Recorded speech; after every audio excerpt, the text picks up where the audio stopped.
नमस्कार. मी भाऊ तोरसेकर. तुम्ही बघत आहात प्रतिपक्ष.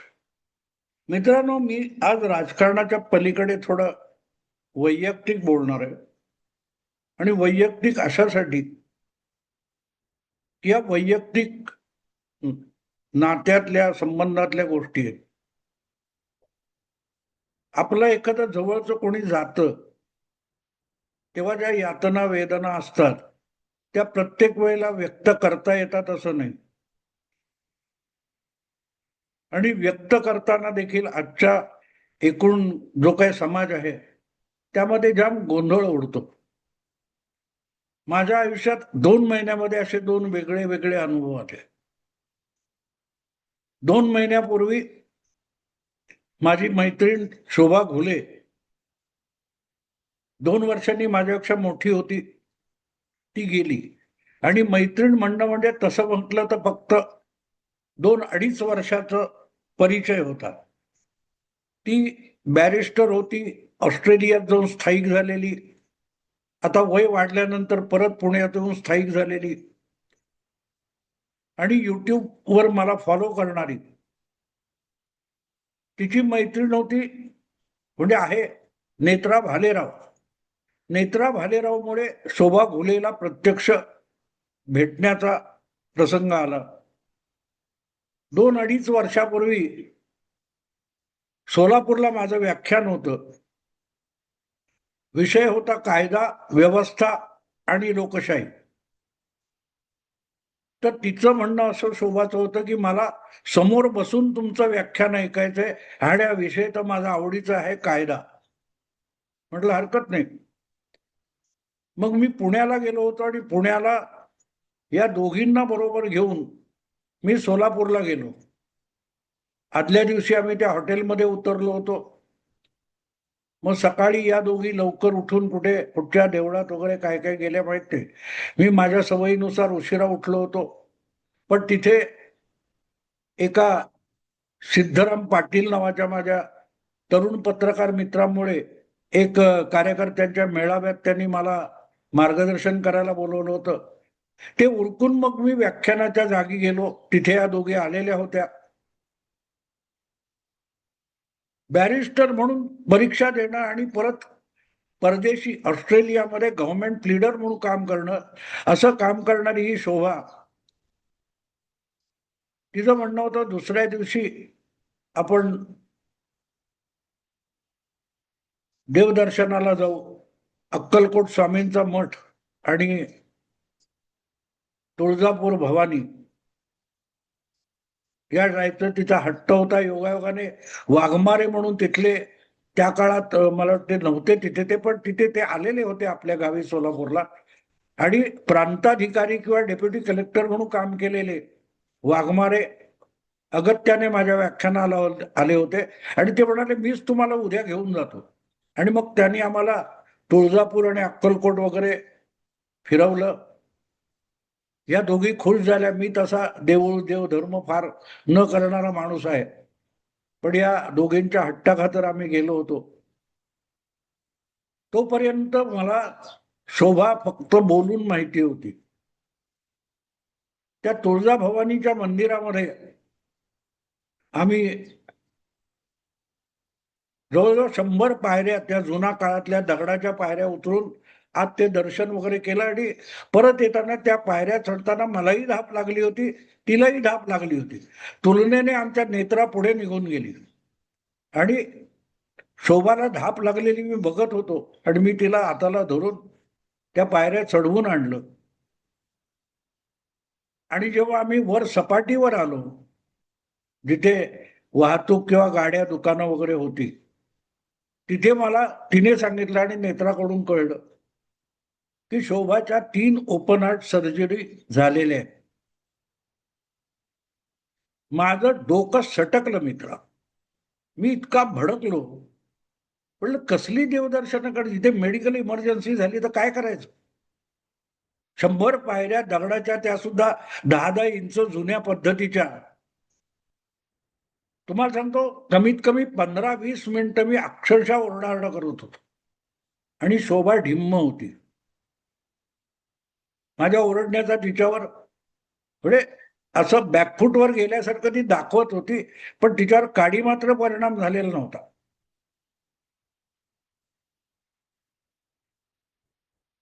थोडं बोलून माझा आवेश सगळा संपल्यानंतर म्हणली झालं, जायचं आता अक्कलकोटला. म्हणजे मला डोकं चाले नाही बाईला मी काय सांगू. काही कमी जास्त त्या पायऱ्या चढताना तर झालं काय असतं, पण तिच्यावर काय परिणाम, ती अशीच एक एक दिवस एक एक क्षण जगण्याची अनिवार्य इच्छा असलेली आणि आपल्या इच्छेनुसार जगण्याचा आग्रह असलेली. 2 महिन्यापूर्वी गेली. मला नेत्राचा मेसेज आला, खूप एकटं वाटतंय, फोन कराल का उद्या. मी लगेच फोन केला होता खरं तिला, तर तिच्याकडून कळलं शोभा गेली. त्याच्या आधीची एक गोष्ट आहे, एक मला वाटतं महिनाभर आधी असेल, तिला परत एकदा हार्ट सर्जरी करायची होती आणि ब्रिज कॅन्डीला जाऊन काय ते सगळे एक्सपर्ट वगैरे, तेव्हाही मी भडकलो होतो, रे काय चौथी हार्ट सर्जरी. पण ते नाही, ते एक्सपर्ट आहे. ती थंड, म्हणजे आम्ही कपाळ आपटून भिंतीवर घेतल्यासारखं होती. ती आपल्यात मस्त असायची. तिचा जगण्यावर विश्वास होता. एकदा मी असाच तिच्या घरी गेलो होतो आणि 2 दिवसांनी मी मुंबईला आल्यावर सहज फोन केला नेत्राला. म्हणाल काय, नाही आम्ही दुबईला आलोय. म्हणजे हा भयंकरच बाया होत्या या दोघी. नंतर एकदा ऐकलं तर कुठे दुबईला गेलो. अरे काय चाललंय काय, कोंडाणा ज्याला म्हणतात साधं मराठीमध्ये, तर ती शोभा गेली. मी खरंच मित्रांनो खूप फ्रस्ट्रेट, वैफल्यग्रस्त म्हणतात, दुःखच आहे म्हणणार. वय झालंय, माणूस जाणार, उद्या आम्ही रांगेत उभे होतो.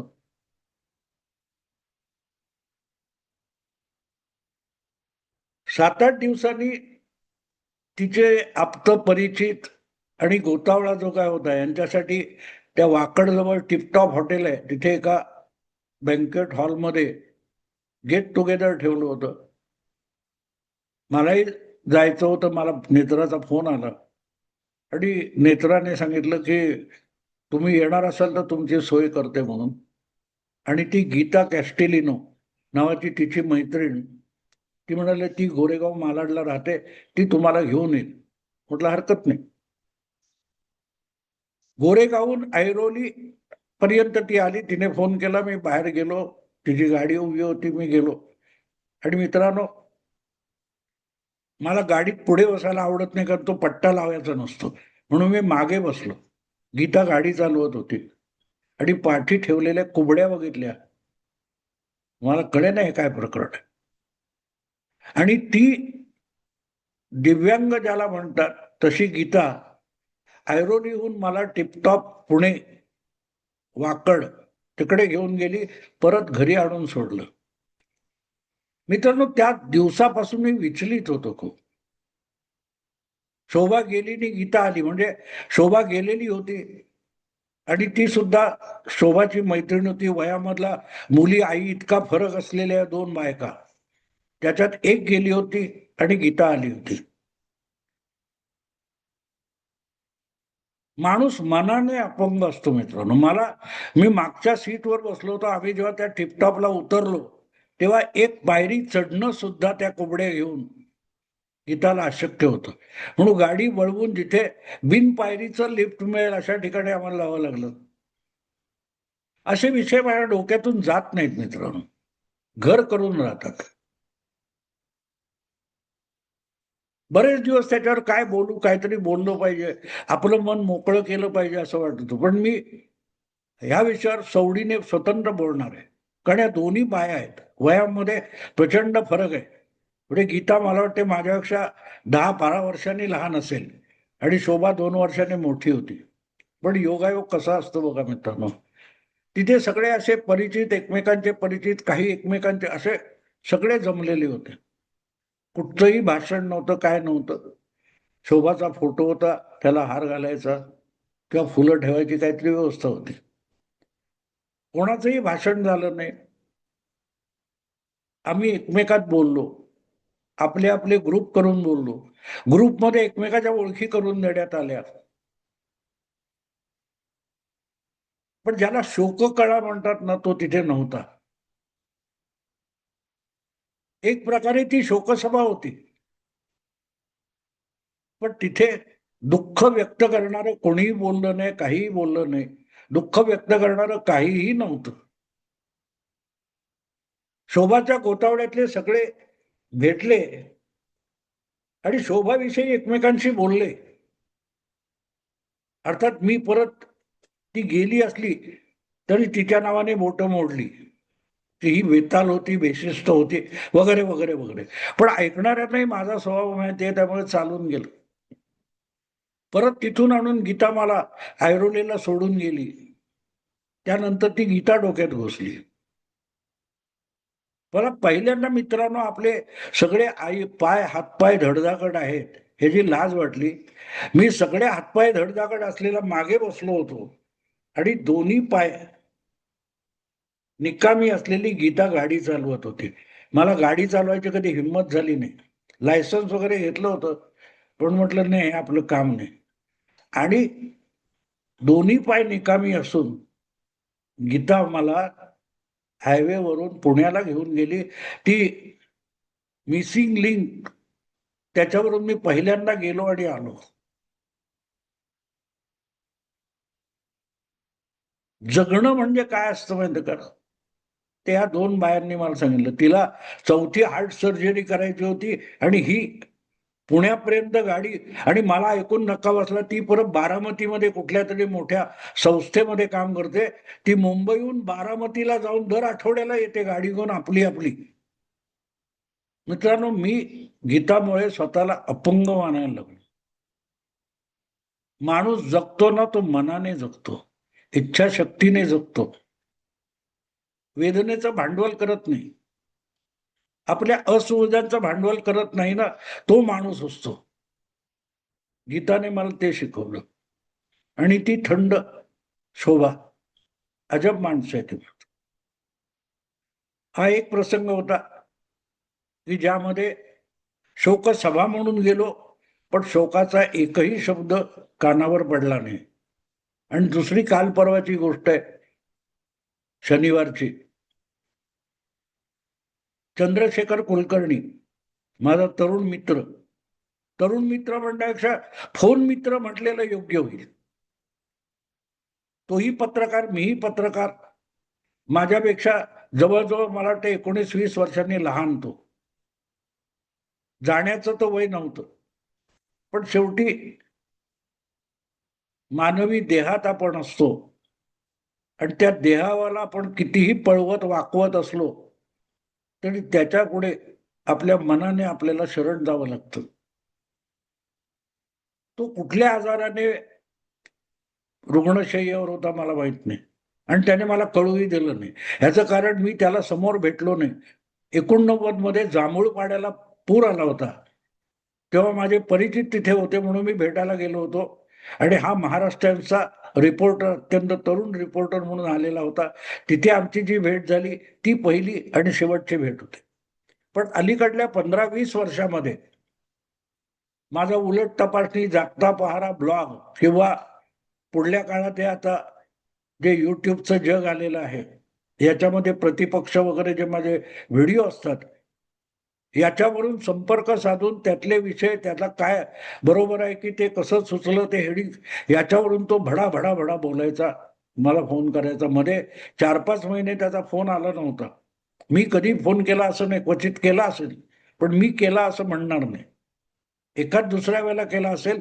तो माझ्या डोक्यात चंदूला सोबत घेऊन काहीतरी करावं असं होतं. युट्यूबमुळे जे पैसे मिळाले त्या अनपेक्षितरित्या मला जास्त पैसे मिळाले, आणि माझा स्वभाव जो आहे त्यामुळे ते पैसे माझे नाहीत असं मला वाटतं. तर ते सत्कारणी लावण्यासाठी एक पुस्तक प्रकाशनाचा प्रोजेक्ट करावा असं माझ्या डोक्यात होतं, आणि त्याच्यात चंदूची मदत झाली असती. त्यासाठी मी त्याला 2-3दा फोन केले होते. पण आपण आजारात अडकून पडलोय हे त्याने मला कधीही सांगितलं. किंबहुना वैयक्तिक आयुष्याविषयी तो कधी बोललाच नाही.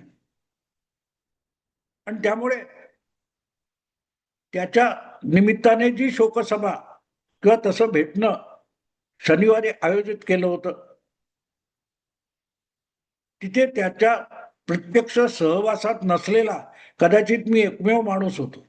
आणि त्याला न भेटलेली एक प्राध्यापिका होती, जिने त्याचा एक लेख वाचून दाखवला. हे सगळं मी मित्रांनो एवढ्यासाठी सांगतो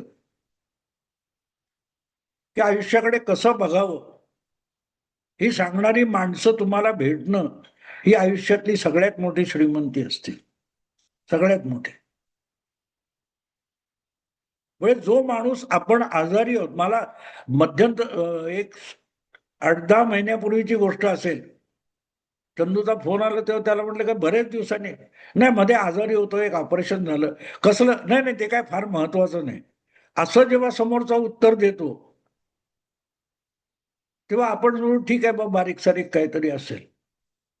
पण मल्टिपल ऑर्गन फेल्युअर सारखा इतक्या भयंकर परिस्थितीतून जाणारा माणूस, दुःख वाटत नव्हतं. आपलं दुःख आपल्याकडे ठेवत होता. समोरच्याला आपल्यासाठी सहानुभूतीच्या अवस्थेत आणणं त्याला आवडत नसेल कदाचित.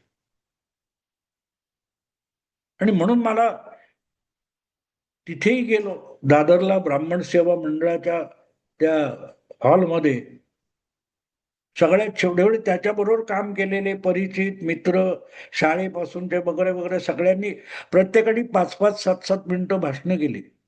भाषणं म्हणजे काय, प्रत्येक जण आपल्या मनातला चंदू सांगत होता. मला असं जाणवलं की 89 नंतर जो मला भेटलेला नव्हता 35 वर्षामध्ये, तो मला शनिवारी भेटला. कारण मला त्याच्या व्यक्तिगत आयुष्याविषयी काहीही माहिती नव्हतं, काही माहिती नव्हतं. पण त्या सगळ्या जमण्यामध्ये, बोलण्यामध्ये, गप्पांमध्ये मला आवडलेली एक गोष्ट आहे, जी शोभाच्याही त्या गेट टुगेदर मध्ये होती आणि चंदूच्याही होती. कोणीही आत्म्याला शांती मिळो हे शब्द उच्चारले नाहीत. म्हटलं तर शोकसभा आहे. आणि मृतात्म्याला शांती मिळो कोणीही बोललं नाही, कोणीही बोललं नाही. ही मोठी गोष्ट होती. म्हणून मी, आपण जमलोय तर त्याच्या आठवणींवर बोलू, शोभाच्याही आणि इथेही. मला एक गोष्ट आवडली की कोणाचे चेहरे रडवेले नव्हते, पण एक प्रकारची वेदना, आपण कोणतरी जवळच गमावलंय ही होती, ही होती. पण आत्म्याला शांती मिळो वगैरे ही जी फॉर्मॅलिटी असते ना, कोणाला माहिती आत्मा आहे का, कुठे आहे, काय आहे? नो बडी, एकानेही बोललं नाही. मला वाटतं चंदूच्या त्या गेट टुगेदर मध्ये शनिवारच्या 20-25 लोक तरी बोलले असतील. शेवटी शेवटी मी आणि आपले BARC मध्ये अगदी ऑटोमिक एनर्जी मध्ये उच्च पदापर्यंत पोहोचलेले अनिल काकोडकर होते. पण कोणाचंही धाडस झालं नाही की त्याच्या आत्म्याला शांती मिळो. ही फार मोठी गोष्ट होती. चंदूची आठवण काढून रडायचं नाही, हे प्रत्येकाला जर कळलं असेल ना, तर मग चंदू फार सुंदर जगला, फार सुंदर जगला. किंबहुना जगणं हे जगणं असं, रडणं नसतं.